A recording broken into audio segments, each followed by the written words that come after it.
Hello, this is Stuart Nachbar from Educated Quest. With me today is Dr. Linda LeMura.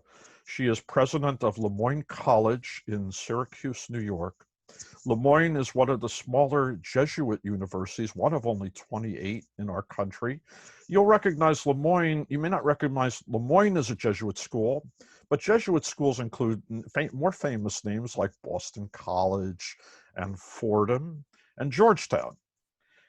Linda is the first female layperson to be named president of a Jesuit institution in our country.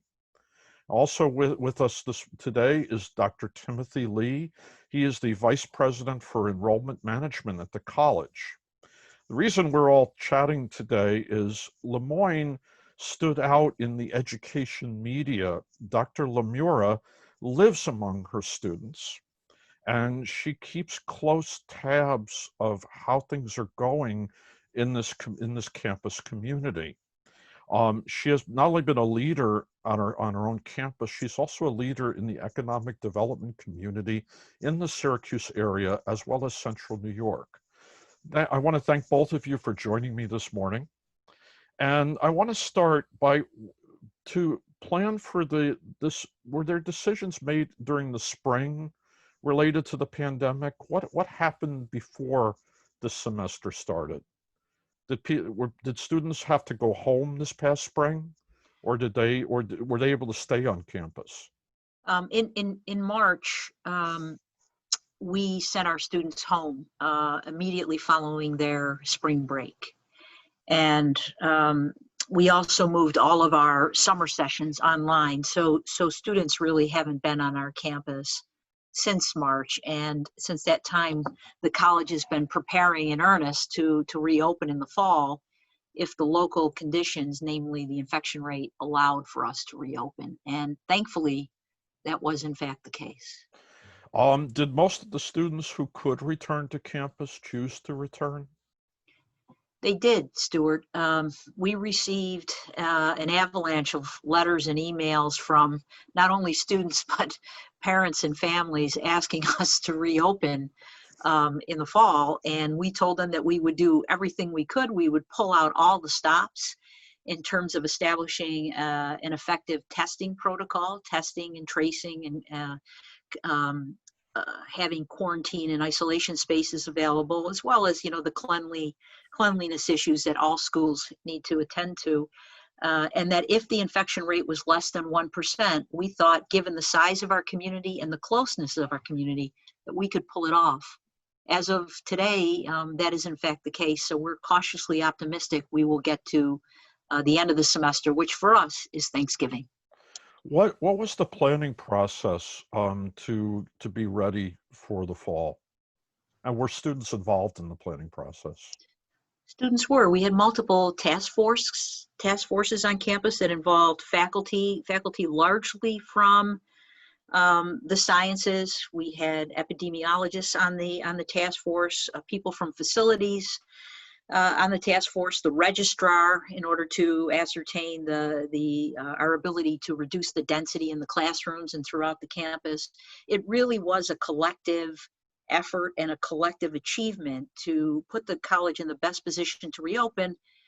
And I probably should add that our plans were approved by both the local county health department and the New York State Department of Health as well. It was a very robust plan.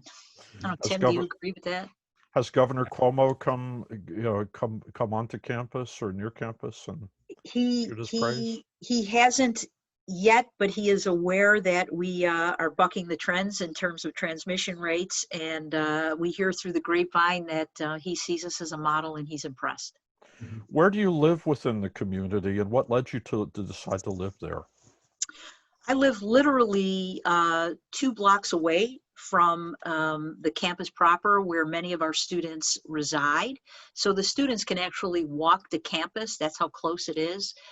So they have autonomy, and at the same time, they have the proximity to the campus such that they can engage in campus activities and campus life. I chose that area because of its density and also because of the concerns expressed by members of the community who live there They were very worried about students transmitting the virus because of their propensity for social gatherings and parties and the like, which we all know in the 18 to 21-year-old age group, that's not an unusual expectation. So in order to assuage their concerns and also to demonstrate solidarity with our students and with our neighbors, I decided I wanted to move in with them and without being intrusive, just to let them know that this is a time of discomfort for everyone, and I'm not immune from it either. If we're going to be successful, we're going to be successful together. How have the students responded to your presence? Yes, Stuart, it's a wonderful question because, there are individuals who feel, well, they're moving off campus and they're trying to grow up and experience autonomy, and maybe we should give them space. They've actually welcomed me, and the reason for that is I have a very close relationship with our students. I spend time with our students. I engage with them to the best of my ability, and LeMoyne is known for its close-knit community. If I didn't have that kind of a relationship, generally it's the upperclassmen that move off campus anyway, so I've known them for 2 and 3 years. If I didn't have that kind of a relationship, this would not have been received well at all. But thankfully at LeMoyne, because of our scale and the nature of our community, it works well.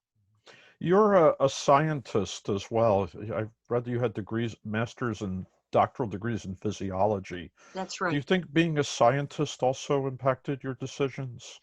Yeah, there's no question about that, in the sense that I was a member of the task force and listened in carefully to the epidemiologists. I mean, I've been away from the field for a while, but I have a comfort with analyzing data and data analytics, and it was clear to me that the highest risks would come from our off-campus community. And as a result, rather than worrying about it, I wanted to do something and be proactive about it.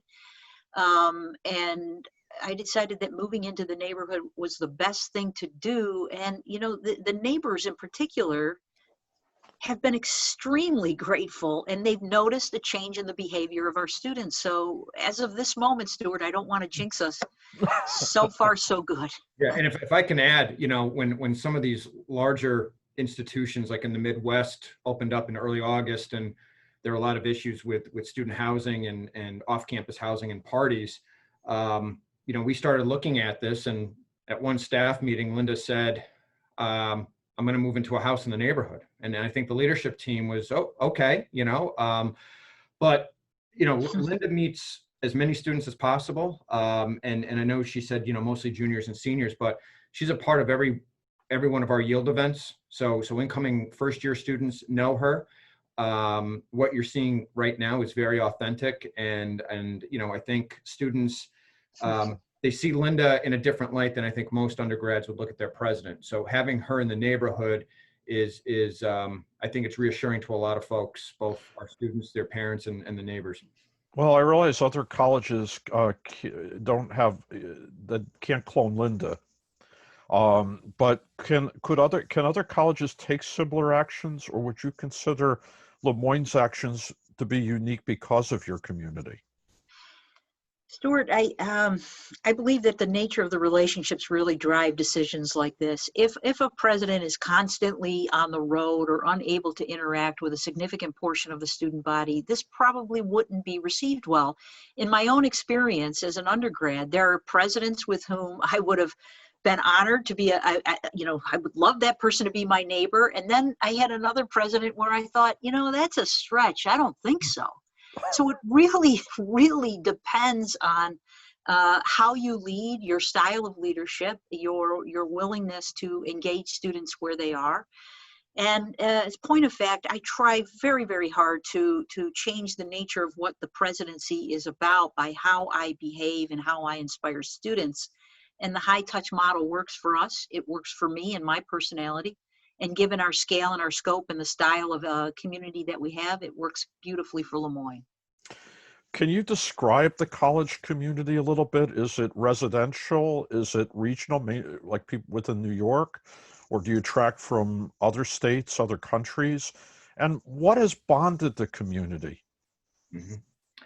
Yeah, well, we're a 4-year residential college. You know, upwards of middle 80% of the students live on campus. Those who don't live on campus are mostly local students from the area.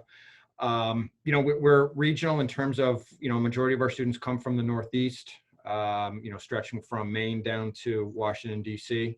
That's kind of our sweet spot. Certainly we have a fairly large local and upstate New York draw as well.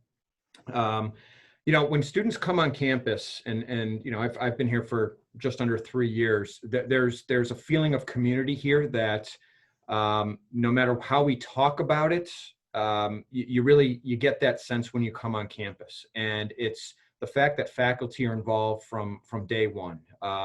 Senior administration is involved from day one. Students care about each other. They care about the world around us. You know, it's part of the Jesuit mission to take care of others around you. And I think that certainly settles with a lot of our students. So the fact that, you know, obviously strong academic programs are a draw, but I think it's the fact that, you know, you can be a nursing student, it's not just learning the you know, the biology and the anatomy. It's how do you care for an entire person when you're studying nursing? How do you become a finance major and make investments, but do so in an ethical way and give back at the same time? So I think it's a little bit of all of that draws students, you know, far and wide to our campus. And that feeling you get when you're on campus is very authentic. It's not something that we manufacture, you know, to draw students in. Does the Jesuit label help as well, the way it might help a Fordham or a Georgetown? Yeah, you know, I think, you know, I think not every student when they come in may be looking for, you know, the characteristics of a Jesuit institution, but when students leave here, the one thing that is told us through exit surveys is no matter what their background is religiously or socioeconomic or their belief system, they are glad that they learned what they did about, you know, what's embedded in a Jesuit education. So certainly we think that does help, and certainly being part of such a well-respected, you know, group of institutions, not just nationally, but internationally, has a draw as well. Tim, Linda, I'd like to thank you for the time today and for the opportunity to learn about LeMoyne, for the opportunity to learn about how a smaller school is managing during this pandemic. It seems like LeMoyne is managing very well. Stuart, thank you so much for your kind invitation. It's been an absolute joy to spend this time with you, and please stay safe. Thank you very much. Tim, Linda, thank you again. Thank you. Goodbye.